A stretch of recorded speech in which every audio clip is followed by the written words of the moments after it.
eddoboozi. Amina. Leke n'okyalako ku live ez'enjawulo ne bakuwulirako eddoboozi. So abamu kituzaamu essanyu oba oli awo tusobola okutuusa obubaka bwaffe eri abakulu. Anti ba revolutionaries bwe tutyo bwe tuba. So nze nkwebaza olw'ogwo omulimu era singa mbadde nsobola mbadde nja kunoonya akalulu. Amina. Era ekyo nakyo kirungi. Revolutionary front kimala olwoba okanoonya. Tolwana na muntu yomba nabo mubaleke bawemule muleke bavume gwe kutukole ekyaffe. Oddamu kimu revolutionary front nga weesirikira. Yesebo naye nze nkwebaza olw'okubeera n'omutima omuyambi like ntera nnyo okulaba ku live ezimu ng'oyamba abantu. So nkwebaza bambi halla obuyinza akugabirire buli kimu akuwe n'obuwangazi oba oli awo n'abaana baffe bakule nga bakulabako ng'oli mu buyinza. Amina. Eggwanga tuli batereereze. The Uganda we want. Yes, sebo. Mama nkuwadde engalo ez'omwanguka. Neyanzizza n'okunkyazaako ku live yo. Amina. This is my first time okutuulako wano naawe, so ekitiibwa nkiddiza Allah. Amina. Lady Gaga revolutionary from Matuga. Yes, from Matuga. Negomba okuweereza mu embase yaffe n'aba yakagulawo balandani tamugambe Matuga. Matuga, yes. Oh, onamaze. Gwe teweetwaga.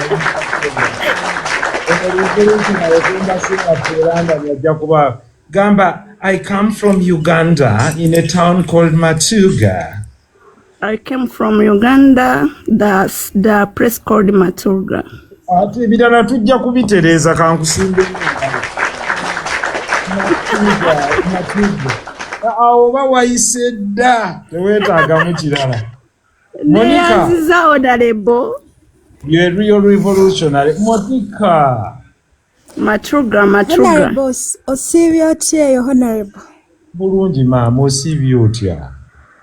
Osiibye otya honorable? Bulungi revolutionary man. Honorable nze Monica ndi eno Saudi Arabia. Naye abeewa baliwa. Tukuwulira.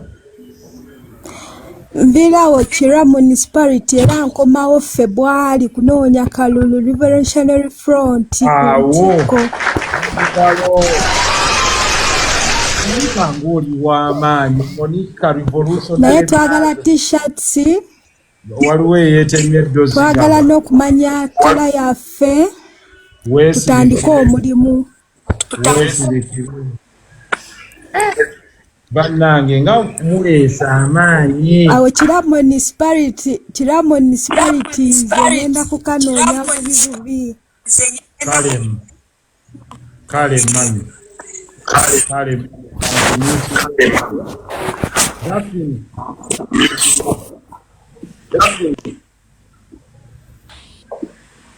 Daphne aliwa. Daphne ndoze. Zuno tata. Oli baba. Wendi mama. Zuno nsinzidde Kiruhura district. Oli Kiruhura kati? Honorable. Yes, ndi Kiruhura. Network yange sinonje mpulira. Nkulaba. Oli Kiruhura? Honorable nsanyise okulaba ko jatunywa ku buseera bubuno. Mbulaba mama. Nabakumbidde ku buseera banaye mwebale. Oli onywedde akaseera ke bayita revolutionary buseera. Abaana abakiga abanyankole bali mujje tunywe buseera. Kaakati tubuulire maama. Tweyanziza bweyanziza. Kaakati baba wange Zuno mbadde nakatuuka nga sinagenda nnyo wala nempulira revolutionalist. Lindako tujja kutereeza ndowooza network ye. saagala kusumbuwa nnyo. Kambayite bano ya Rabbi. Queue nene. Just know the queue is extremely long. Mwenna njagala okubawa omukisa musuule ekigambo. Kati nyina mukwano gwange ali kuno mwagala nnyo naye obulumi. Kamusonyiwe tulumba aba Revolutionary Front. Tukkiriza abantu baffe okubawa chance through digitization, through provide bw'oba olina amagezi wonna g'osobola okuyamba abantu baffe ne baba employed ne baba bali eno oba okozesa digitization. Tuyambe. Revolutionaries believe in a country that is fair for all of us. Yes, please. Koli Muzamiru sikujjeyo. Allah. Assalamu alaikum wa rahmatullahi wa barakatuh. Wa alaikum salam wa rahmatullahi wa barakatuh. Sebo jebale osinzidde wa? Amanya n'eddoboozi Busuulwa Muzamiru nsinzidde Dubai. Ono aba muganda wange. Ow'ekkobe ddala ddala. Sebo ogamba ki ku Revolutionary Front? Allahu akbar. Honorable tukwebaza bwebaza. Kwegamba ositudde fulaga mu bwangu obwo. Tukwebaza bwebaza na kwongera kutukubiriza otugambe ffe abali ewala mirimu ki gye tuyinza okukola okwongera RF waggulu. Obeerangako ku mikutu, weeyisanga bulungi, bw'osanga yanoonya obuyambi bw'obanga oyina omutwalo gumuwenga. Omwegombese ekyaffe. Ekyokubiri, muyitirizenga nnyo okuyamba n'okugaba n'okusaasira be musingako. Ekyokusatu, mubeere bajjumbize. Ekyokuna, temuwemulanga yadde okuvuma abantu abalala. Owa Revolutionary Front wonnyini oli buli bwakuwemulanga omuddamu nti Revolutionary Front. Revolutionaries tetuwemula, tetuvuma, tetuvuula. Tuli akabonero akalungi akasinga okulabibwako. Tetukakkanya ggwanga lya muntu yenna yadde eddiini ye. Tweyisanga bulungi. Tubeere ekifaananyi kye twagala okusiiga ensi yaffe. Kyotategeerako tokyogerako. Kusanga buli ku mukutu kw'oli oyogera ogamba ekyo sikitegedde nja kuddayo neebuuze. Ky'oba totegedde tokyogerako. Temukubanga omuntu yenna. Abasigadde bajja kutweyungako mulaavu mu mukwano. Viva RF. Viva. Seho neyanziza neyanzege. Continue Achilles. Yeah, Honorable nsanyusa okuwuliriza n'okumpa opportunity eno. Na bonna abateesa ekisinza okunsanyula ndowooza ku ssaawa oba gye mmaze wano nti ground waka tulabe katwamumaze dda.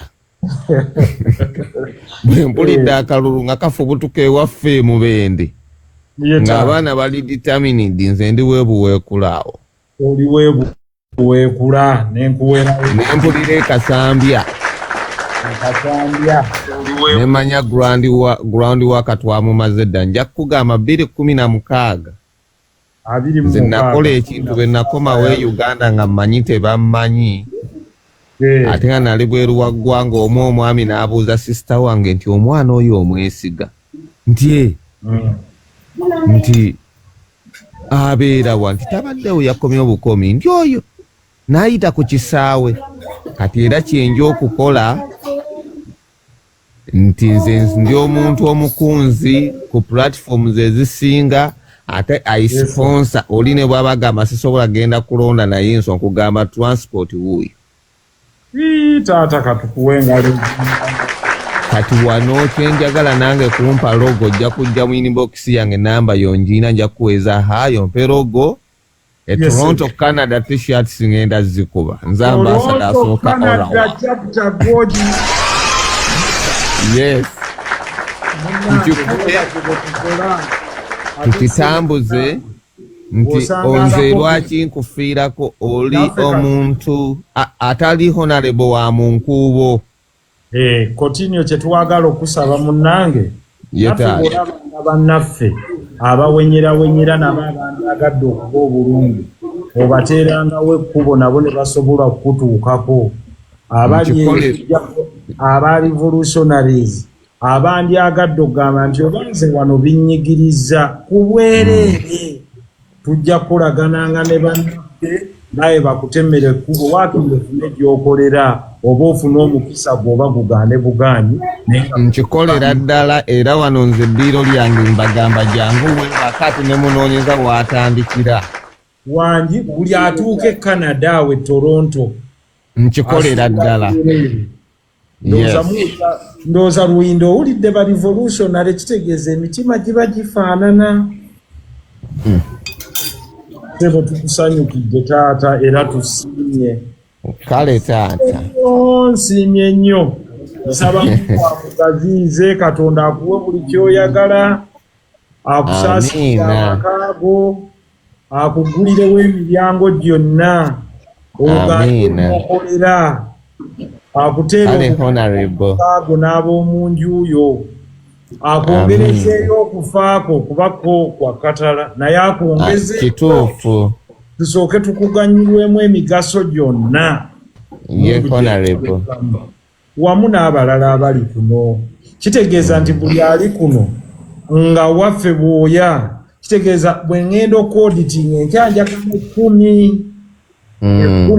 birira ebya revolutionary front Sara Mushabandi Bubi ambassador Dorothy nkutumidde baayi ow'Finland mukambwe nnyo kakati Dorothy nga sinnamuleeta ngenda kubaleetera kuba kyali wano Ssebo Nyabola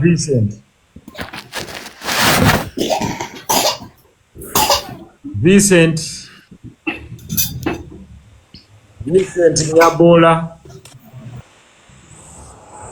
Nyabola ndoza Jazira wali Assalamu alaikum Haji. Wa alaikum salam. Yo Jazira byonna bigenda wa muntu omu osinzidde wa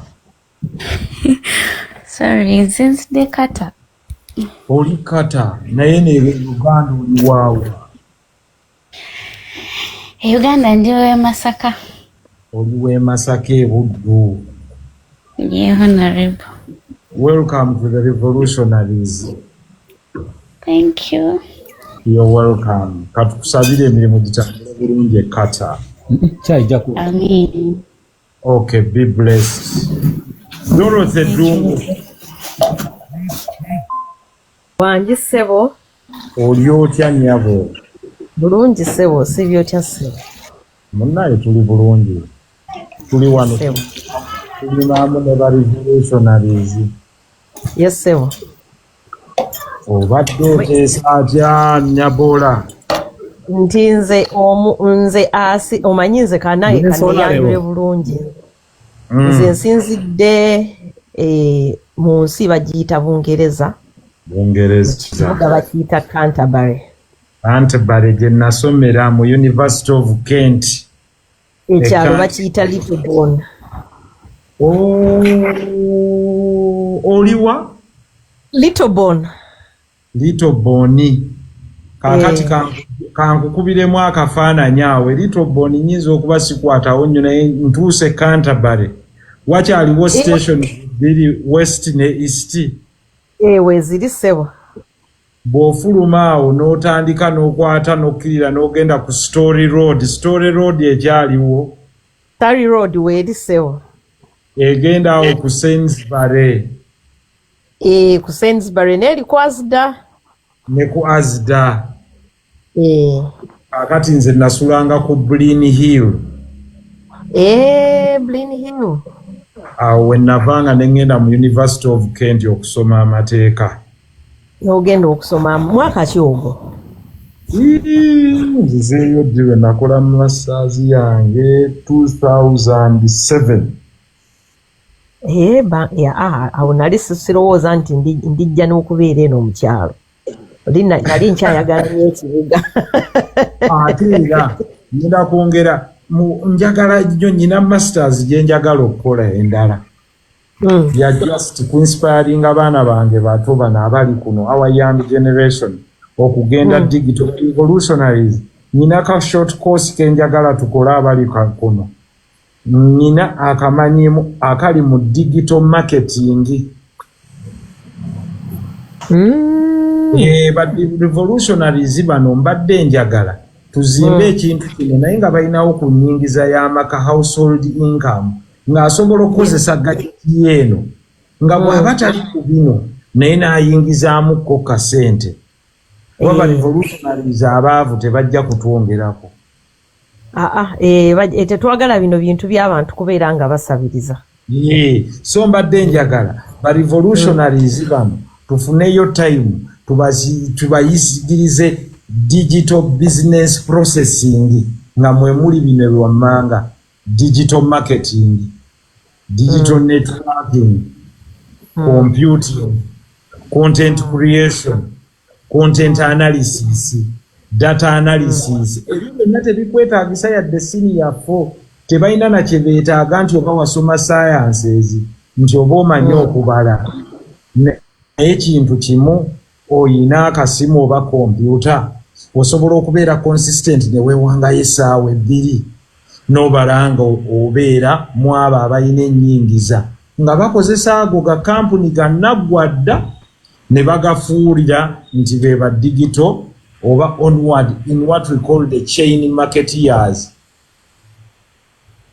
Ekyo kyoyogedde no kituufu naye omanyi nze yo area si yange nnyo. Goli mu medical. Nze ndi mu education. Oli mu education. Alias. Early childhood. Early childhood, yes.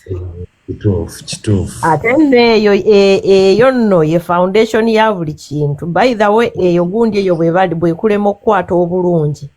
Ne ebisigadde byonna obeera omala budde. Oba omala budde. Egyo emyaka 8 egy'omwana in fact okuba nga omukazi ali lubuto mpaka omwana lwaweza emyaka 8. Egyo emyaka eyo time eyo bwetakwatibwa bulungi ebisigadde omala budde. Kyova olaba tugenda kukola buli kisoboka ffe nga ba revolutionaries okulaba nga twempawalinga abakyala. Si bakyala bokka abazadde. Abakyala okusinga because abaami balina already gye tuyita opportunity mbuuze etya nti omukyala waagendera wano mu period y'okusitula olubuto mu myezi 9 omwempawalinga ng'asobola okukola emirimu gye tuyita online jobs.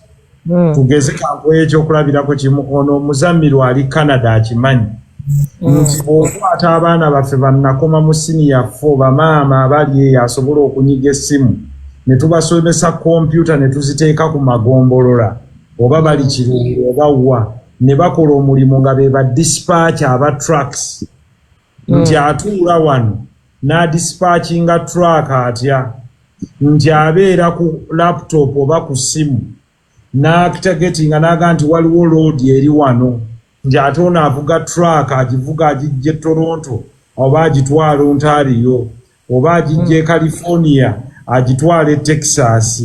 Ono omukyala ye abagatta bugasi ono ayina byatwala ono ayina contract enkalu awo nyafundawo 5% bw'adispatchinga trucks ze 10 mu wiiki kubanga bw'obaawo oli bintu byatutte bya $2,000 kitegeeza 5% aba ayinako 10 ku 10 kino bw'adispatchinga trucks ze 10 mu wiiki kitegeeza aba afunye $100,000 ze milioni 3.7 ng'atudde wano e Uganda. Kitegeeza omukyalo ono aba tali ku zero productivity ne bw'aba ali mu maternity.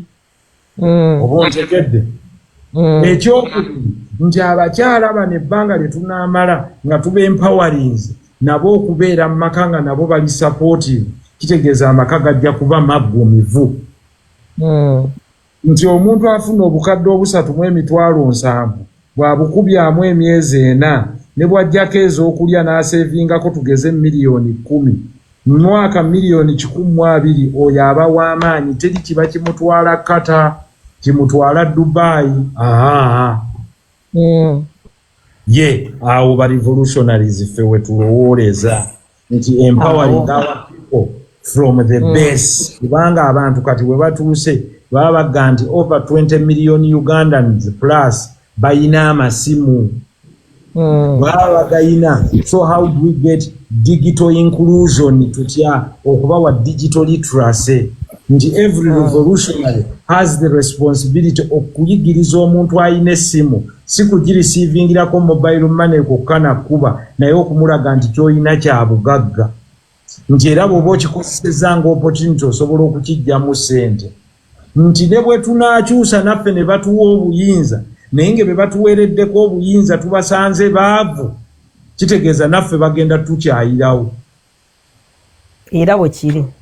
Therefore, chetuyita a total overhaul must start with us by training nti buli revolutionary anaasituka nti bwoga nti Ruhinda njagala ogenda oleeta abakyalo bakuŋŋaanye buwe bati saagala kujjamba nyumize byabufuzi byokka babitegeera nti politics is that naye kakati tukoze tutya abakyala bano mu production cycle boba kike baproducingire eggwanga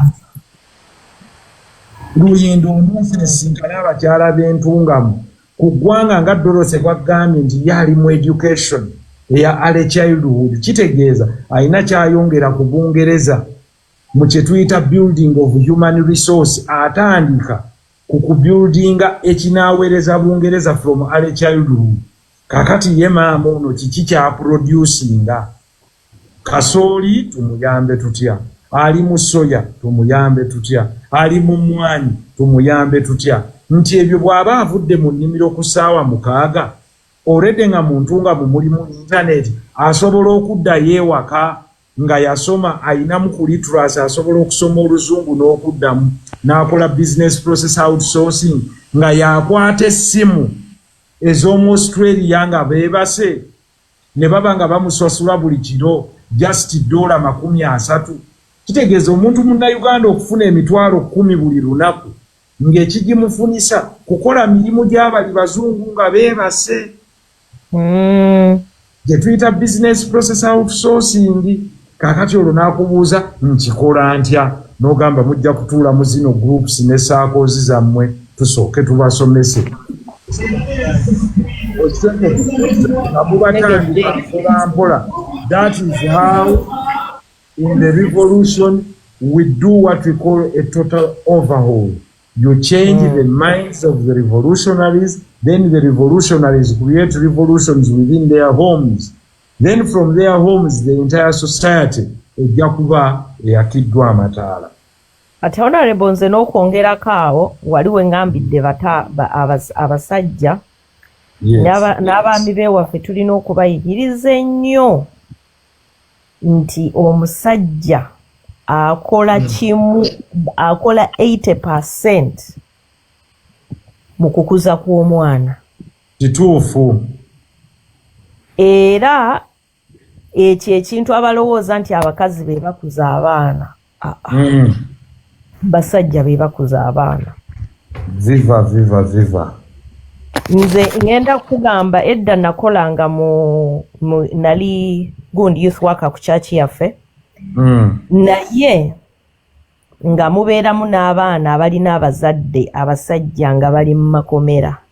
Honorable ngenda kugamba nti omwana okufuna access ya 2 hours buli mwezi ogenda okulaba kitawe mu kkomera. Kikyusa empisa ze significantly. That is wonderful. Ebigambo taata byagamba omwana oyo n'amusanga wali mu kkomera n'atula naye n'amugamba bangambye okola bwoti ne bwoti. Naye nga wano maama w'abadde atawaana naye bakojja babayise baani babayise. Omwaka gugenda okugwako nga abasajja ekyo actually the research is there. Nti ate abasajja bewaffe kyova olaba nti no society eyonoonese. Abasajja bewaffe bateekayo gwa nagamba ku baana. Musajja n'abeera mu bbala mpaka ssaawa 9. Kakati ssaawa 11. aba revolutionary front tugenda kusaba tukolereyo consultation ku nsonga ezo kubanga gwozimanyi eyo white paper lwonojjaku tukyazenga guest nti guest waffe ayagala correction of society and improving social justice okujjawo criminality and building what we call families in order to build a nation. Awo tusomese bw'onoomala tukuwa ebirowoozo byaffe nsaba tukuwa obugalo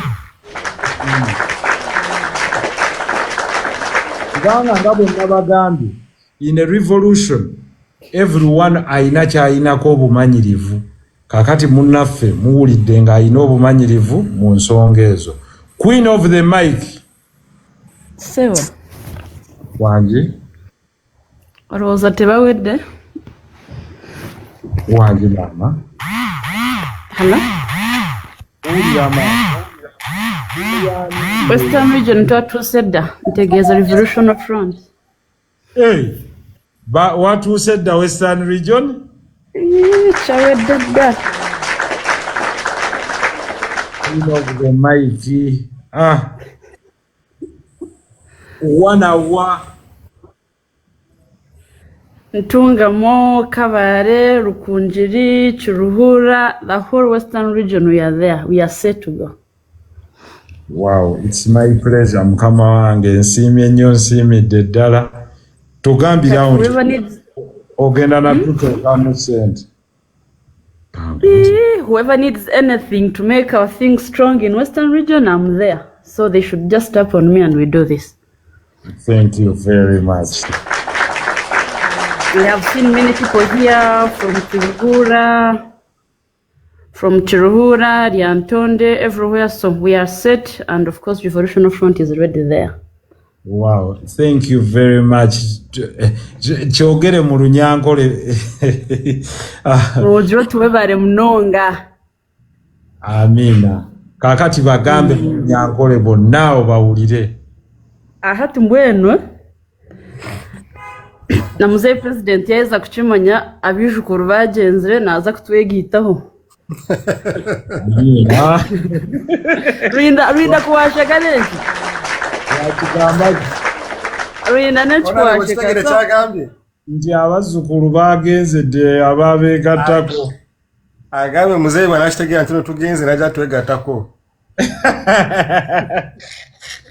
Amina. Amina. Bannaye mwebale nnyo mwebalire ddala. Thank you very, very much. I appreciate. No, I think you have taken long to do this. So we are completely ready. Ntuza kutambula house to house everywhere. Just now that the team right now I already have around 1,000 in a group. Yes. And we hope everyone is going to get involved. Abo kwechitabira ntwenda nchechi chenyini.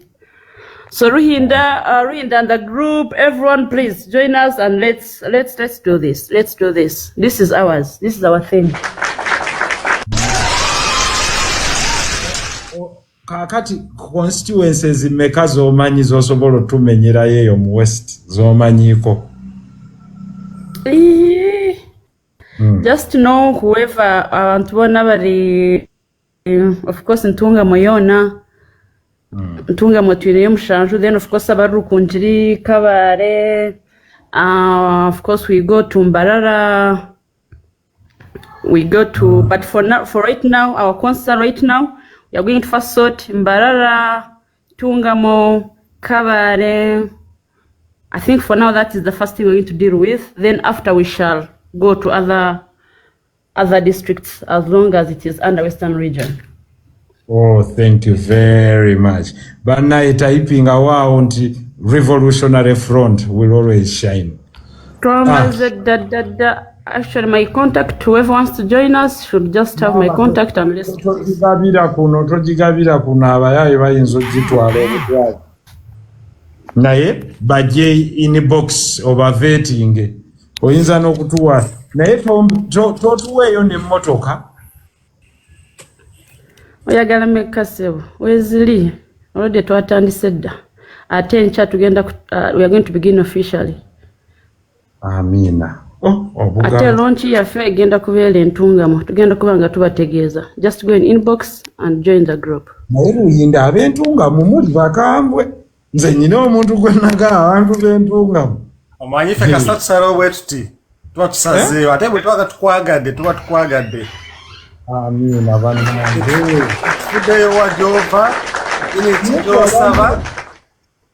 Abantu b'entungamu nga bakambwe ebya Syria. Era Honorable osoko yanirize Godfather then tuleke tugende mu maaso. Godfather Tesa.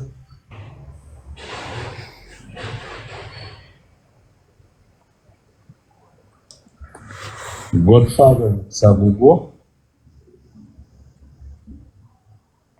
Godfather Sagugo ndowooza taliiko online. Munya. Wanji Honorable. Osinzidde wa bwana Munya? Yenze musajja wo w'entebe. Naye Honorable bannange okuva dda nakusomera n'edduwa anaye Honorable. Tomedduwa kati osanyuse. Allahu akbar. Nga buli wenkusanga nkutayiza butayiza. Tayiza. Nanga naye Munya wambeerera ki? Naye era omaze n'okikubawo. Ekyo bulijjo ky'osabirira. Ekyo bulijjo kyensabirira. Ate nze nno nagendako niye waffe emukono n'enkoleeza. Yadde n'entebe tukoleeza nnyo. Naye ffe omanyi ffe no twatandika dda. Wangi. Era nga tufuuyira kagenda tugamba naye omusajja ono n'atuyamba najja. Kati nina squad gye mbadde nayo nimbaga mukimanyi mbaddeko ku live ya Nsereko. N'agamba nti ABCD. Nangamba okakasa nti ye nti subhanallah. Ekisookera ddala ali musirimu malayo nkomyawo awuku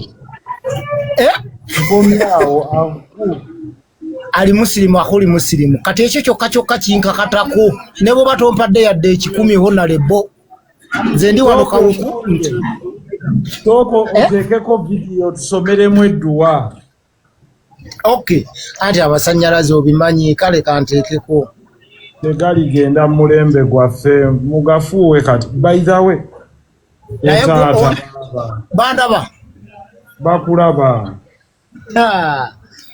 kale amasomeremu edduwa tusaba Allah tusaasire omwami oyo amunyweze Allah kubanga ate nawe ekibinja ati tulina kyo kinene ate okiraba abantu we bali already gwame ffe bwe tubadde wembaga nti mukimanyi Honorable ABC bagambe baagala nnyo yadde tetulina masannyalaze ne wano tulina palamenti gye twatuddemu dda wano. Amiina kasita gwe gy'oli bagambe muli ntebe wanja kujja ntuuleko nammwe tunyumye. Kawuku Busiro South. Busiro South. Tebo nja kujja tunyumyemukko inshallah Mungu ng'atuwadde obulamu n'abantu abo. Bismillahi الذي لا يضل مع اسمه شيء في الأرض ولا في السماء وهو السميع العليم. آمين. بسم الله الذي لا يضل مع اسمه شيء في الأرض ولا في السماء وهو السميع العليم. Bane tusabe mu Uganda tusaba Allah atugulire wa makubo byonna ebyawambibwa abiyisize ku mukulu Muhammad Nsereko.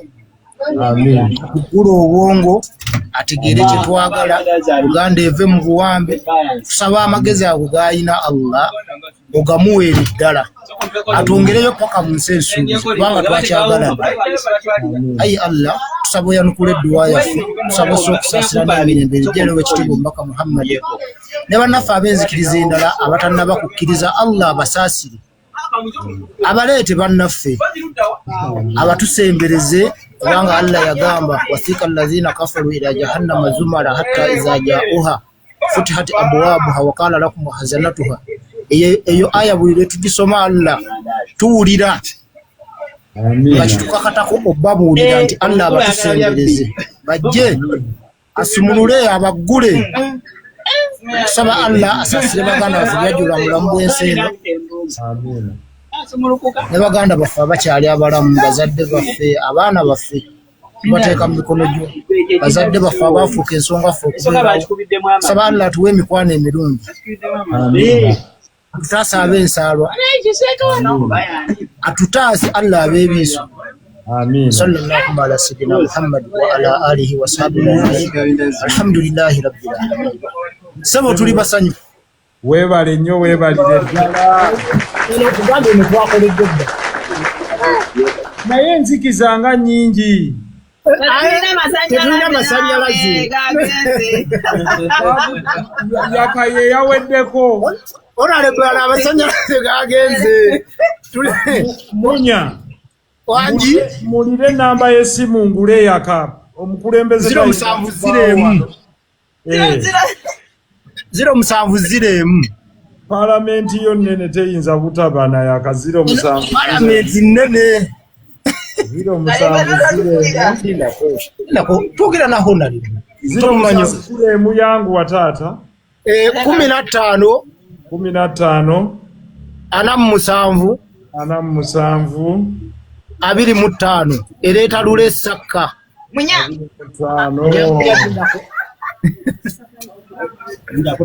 aha yeyo yennyini onade baba abantu bano baagala kubuuzaako sooka okebere waliwo obubaka zizo ziza onade bwe tweyanziza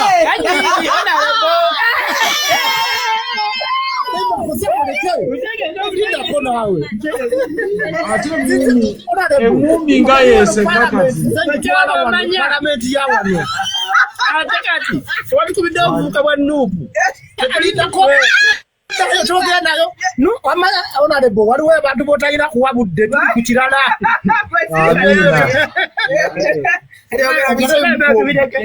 kale munya webalire ddala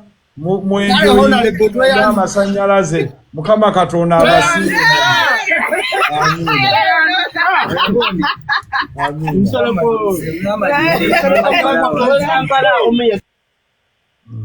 Kale mwebale nnyo mwebalire ddala katuleete ku bantu abalala munya tujja kunyumya olulala ne bwogenda mu audio kati tusobole okufuna ku bantu abalala webale nnyo webalire ddala munya thank you very much abantu bayitirivu ya rabbi abantu bayitirivu bwansi buli omu ayagala kubaako kyayogerako Malemadi kitalo nnyo ekya Seggirinya bw'omu bwe mwatandika okuba amasimu ku radio naye nkusaasira nnyo gwe kyekikuleesezza amangu Malemadi Assalamu alaikum warahmatullahi wabarakatuh. Wa alaikum salam Malemadi kitalo nnyo ekya Seggirinya. Assalamu alaikum. Ngoba olirindako Seka. Aha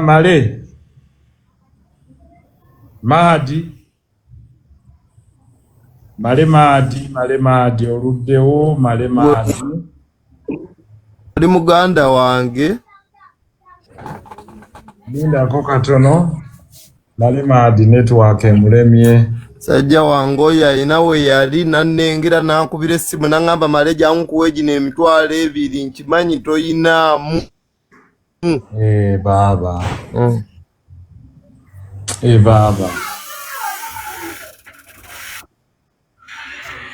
Male tukusaasira nnyo baba wakuba netwaka ye kutima ye naye tukusaasira nnyo muganda waffe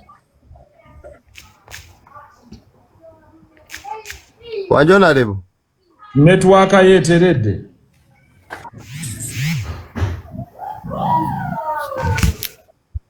Male netwaka yo nkuwulira onalebo netwaka yo sooka ogitereeze taata Male onalebo mbadde ŋŋamba tinali awo ku mukwano courts Seggirinya nannengerawo wa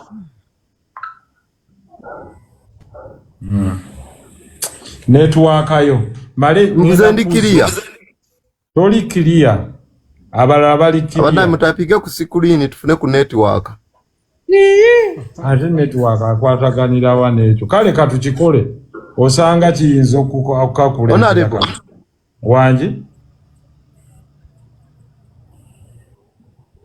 leero tuleetedde tekinologi era bwedda mpulira Male network ye baba kanjira nkumute nze Male ogenda kudda ndoba oli Honorable yanengira nangamba male jangu eteredde eteredde male netwaka yombi ndoboli kale naye mwe namba lamusizaako aba Revolutionary Front mwenna gye muli anti Honorable wagambye eggulo nti ako kabagezi bokka abagezi bayinza okitegeera kye tulimu kati Honorable njagadde kutegeeza nti nakomawo mwendi mu ggwanga nakomawo mwendi ndikireka wano naye newaffe eyo mpitayitayo waffe mu East nga wobimanyi oyagala kukwataganya East anti kibuku palisa budaka butebo awo olulimi sooka obogerere mu lugwere bamanye nti ekibuku twatuuse banakibuku banawudaka nizo mutana wa nyondo boli oyo njona tuliyo ayensonga mutegeera kubanga twankatandika mwemwe natubaniriza buli muntu ayina endowooza etera kwefaanaganya neyaiso oba ayina ekirooto ky'okuwona Uganda esanyusa buli muntu Uganda eyeyagaza wetwegaiteko mulyango mwigule ng'ona rebe yalangirire izo binge bitwatuukako for now twaba n'ebitontono biti ne maiten twakusinkana era maite bankwatisye ukede waiso I mean waiso apalisa omukaire abana palisa abana butebuki buku budaka netirinya waiso kimaone kibuko omutao nao mbasigire mwemwe kubanga kuli kali ko mende sawa nyina twakuba tuukako nga Honorable oyasoka kusindikaniza oba naiza na ene mbasuubiza ante sawa nyina twakuba tuukako era tubataka ino ensonga mwawugitegeera niye twankutandika tuli kusabukula usabukululi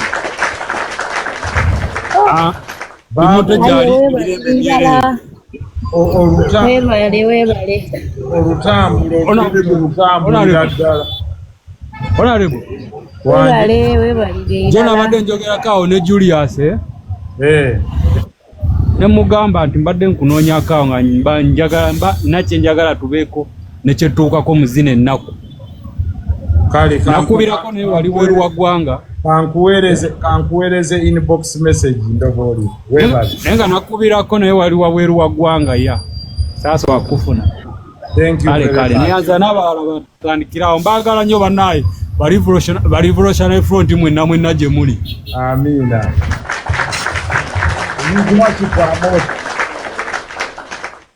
Your worship. Honorable Jebale. Kale your worship.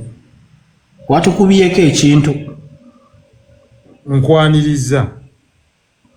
Walwako naye tuli basanyufu nnyo. Amiina sebo. Nga abasajja bange beehoyima. Bonanga bagamba naye omusajja oyo nga yalwawo nnyo kiki. Amiina. Netuka ne ku point yogenda namba yayi. Nedda your worship sebo gonsinze sebo. Era wetuli kikumi. Oyima Buliisa Kikube. Your worship gira mu video musa. Andi wakasawa zino. Ofunangawo obudde n'ojje n'ebunyolo ne tukwaniriza.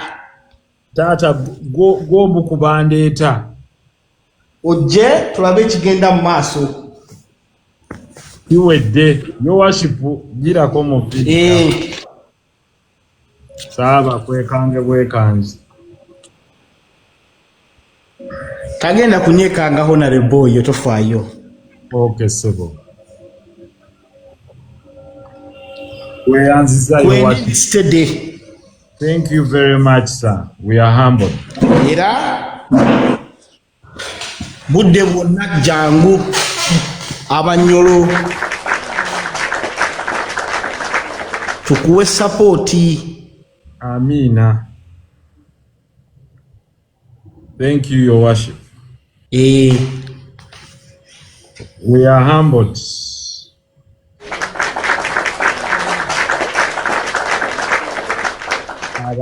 Kale Honorable wetuliwe yakujja ehoyima Buliisa Kikube tuyite ne Masindi wonna abaana bwe bali bagamba naye omusajja oyo byayogedde bituufu. Wetuli neyanze geteri kudda kale era his worship Amot the revolutionary eyo nayo tayito tugikwongeddeko osobola okyameningano ga his worship Amot the revolutionary. His worship Amot revolutionary front kabisa. Yego tweyanziza nga bwe twagambye mwe temubaddamu buli ajja kuno nga agira ki ate kati tetukyabagoba. Wandiikamu buwandiisi revolutionary front ng'omuleka awo mu bulumi. Jacqueline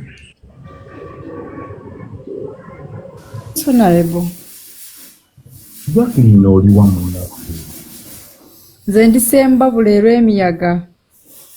Erw'emiyaga eyo ewakikubo ewa Honorable Sekikubo emanyiyo bulungi.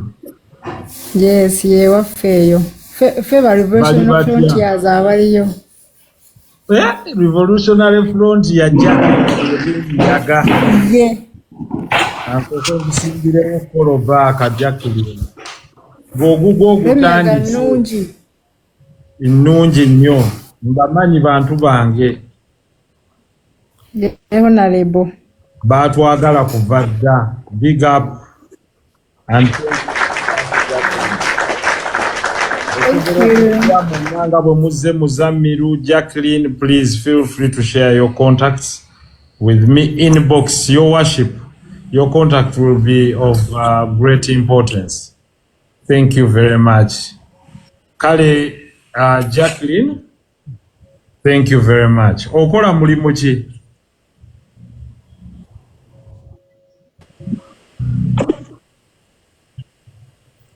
Wow, you're a teaching assistant in Chambogo University. In what faculty? Education. Social work. That's amazing. So are you pursuing your master's in social works or in anything?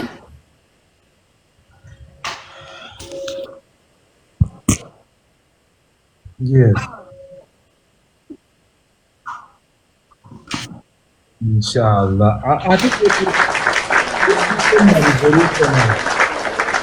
we shall advise you through education on how to do it. Thank you. Because you're already intelligent. Akati kitegeza gokufuka teaching assistant wafuna either first class or second class apa First class. Wafuna first class degree. Honorable.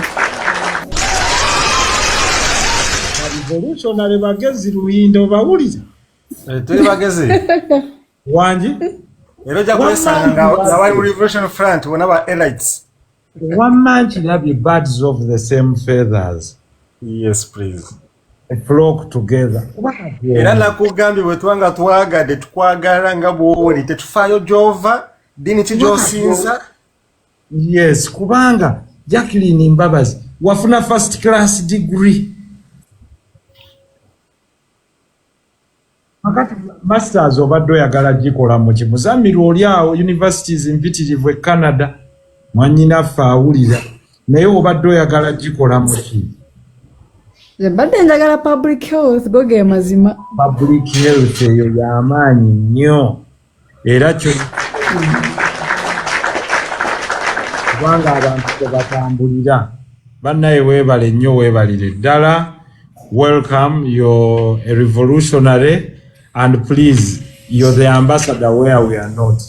Ne bw'onoofunayo abantu and you tell them the wonderful message of transforming our nation and making it much better. We will not tire. We will not relent. We will always be resilient. Bw'atyo ne Yesu oba ne Nabbi Muhammad bwe yatandika ne disciples be n'abasomesa nti ours is a mission of love. We are peaceful people.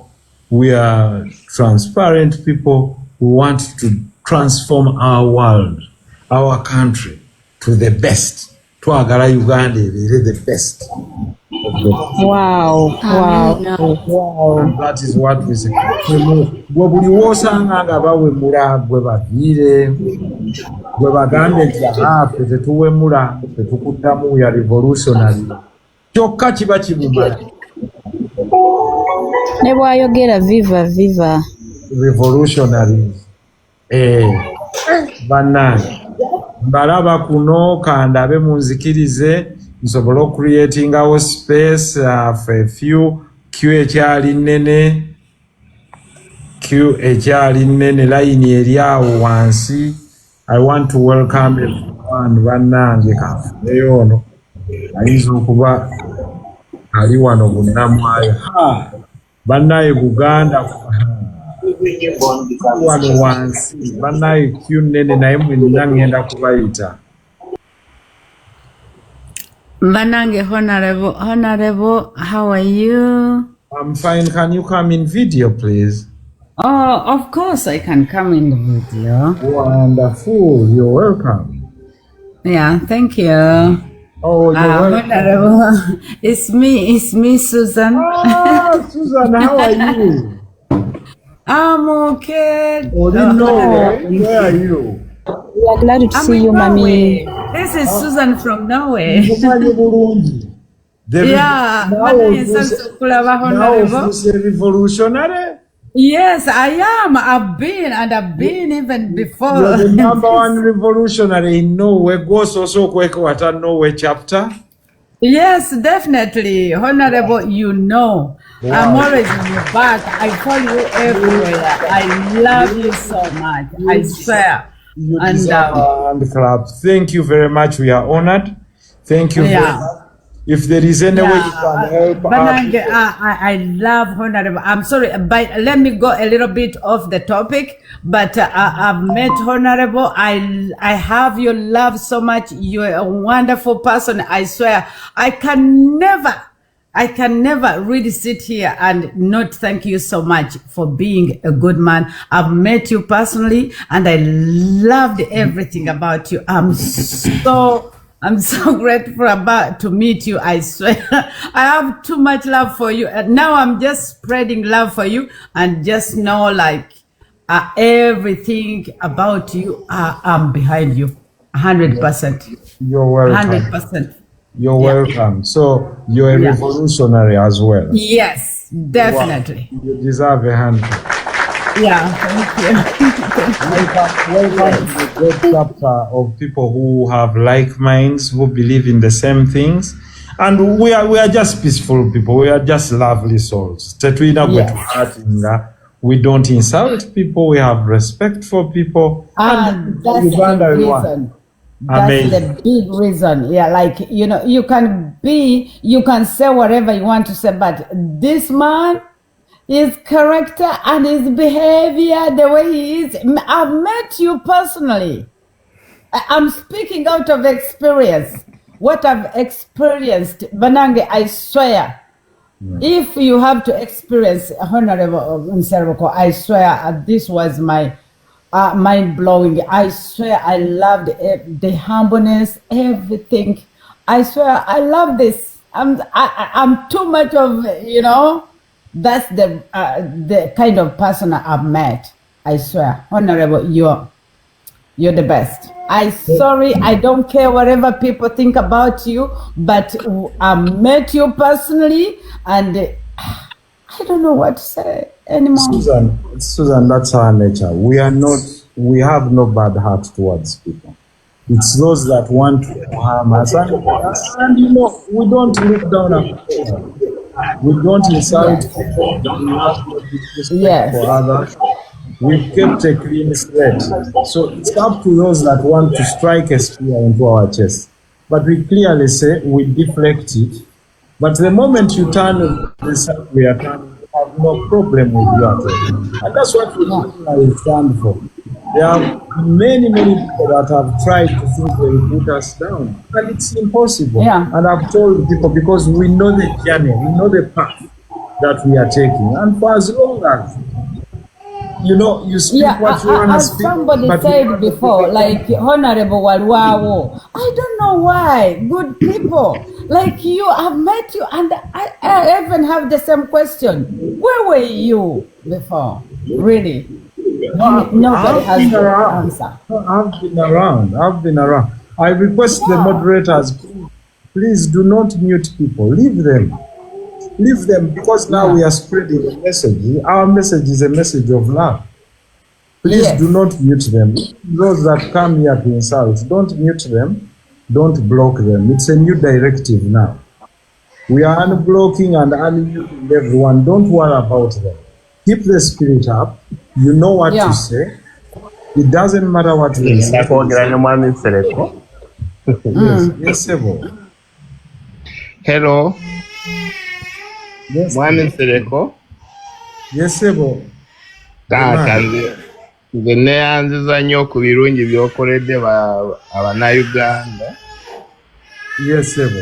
Kubanga muri mu generation oba Uganda ejjudde abantu ayimirira ekibi n'akifuula ekirungi lwa mpaka. Ate n'alwanyisa oyo ayogedde ekituufu kugamba ye n'agezako kulwanyisa okulaga nti ekibi kye kyekirungi naye n'oyimirira n'olaga amazima. We really appreciate you. Continue that. Kugamba, we have nothing we can just pay you. Sebo, oliwa. Nze ndi wano Norway, Christian son. Now we have two revolutionaries from Norway. You really, ate mukama wange wali abantu batera nnyo abo baganda balina no sense ekibi bakifuula ekirungi tebasobola okuzanyira wano mu Norway era abakoma eno wansi Netherland. Tasobola okwambusa no sense ezo wano mu Norway. Tasobola. Banange, welcome and thank you very much. Era Nsereko nkwebaza nnyo nakulaba ku mugenzi Isman. Yes. Nsereko gambo tatata. Yes, wana tone Sebo gyebale. Kale sona gyebale. Kale. Nsanyusa okufuna akatebe wentuula bulijjo ngezaako naye nga sisobola yita. Nga jamu mungi. Jamu mungi tono osinziddewa. Basically leero ndi Bunnamwaya. Bunnamwaya wano kumpi. Wano Mongolia. Saata akatebe buli kaseera. Nga kayitawo straight nga omusajja onaala. Kagende nowhere. Okitegeera. Yes, my brother. Naye banayinze no nakwegomba dda. By the way wali mu parliament ndowooza wasangayo muzeeyi wange Honorable John Ken Richards. Oh yes. Yes, ngamba there is a young vibrant man yazze mu parliament. The guy is so good. Nengezaawo kunoonya akawo naye munango mayiwa mutuuke bikyukamu. John Ken was inspired by my father. Ng'agenze ku train ey'amawulire muzeeyi wange. Yes. Era yamuziika. Naye mundabire he was a good debater. Yeah. Simanyi oba namulaba ddi omanya nti bitutwala ffenna ensi buli omu mutwala naye nga nyamula I think towards the weekend, I think on Sunday. No worries. Welcome to the revolutionaries. Nzize nno nzijidde ddala. Munnange nkwaniriza ate muli bakambwe. Nja kuba nkulaba I think nkolera mu tawuni awo nakajja mbadde in fact nali mbeera Japan. When namala ku university 2014 nengende Japan nenvayo kati mbadde mpangalira Dubai naye navuddeyo so I came back here. Japan oli bwagamba ekigambo nti dokoima. Ulirako yongerako dokoima. Yongerako olina kamukoka. Kemanyi nakawulirako mu Japan nga dokoima. Basically nja kufuna olunaku mukyalireko kati ndyawo ku New Pioneer Mall. Sakyo ye mugagga. Ndyawo ku New Pioneer Mall we nazze kati nsobola perfumes nzijja Dubai. Wonderful. Basically kati wenjiyiza I go to Dubai nendeta nenteka wao. Hopefully ekintu kyaffe tukikwase n'amaanyi. Amina. Tutekemu avuka wa Vibrant. We've tried. It starts with you. Exactly. We've tried to be the other side nayenga sometimes ola abagenda ku kituufu ate ne kivaayo. So basically I think era omukyalo lyagambye wenowe nti walwawo. You're welcome, brother. I've been following you nyinza okubanga ayinza okwogera sometimes noyogera statement nga ebona ebo wanga abadde kyayo kyeza with time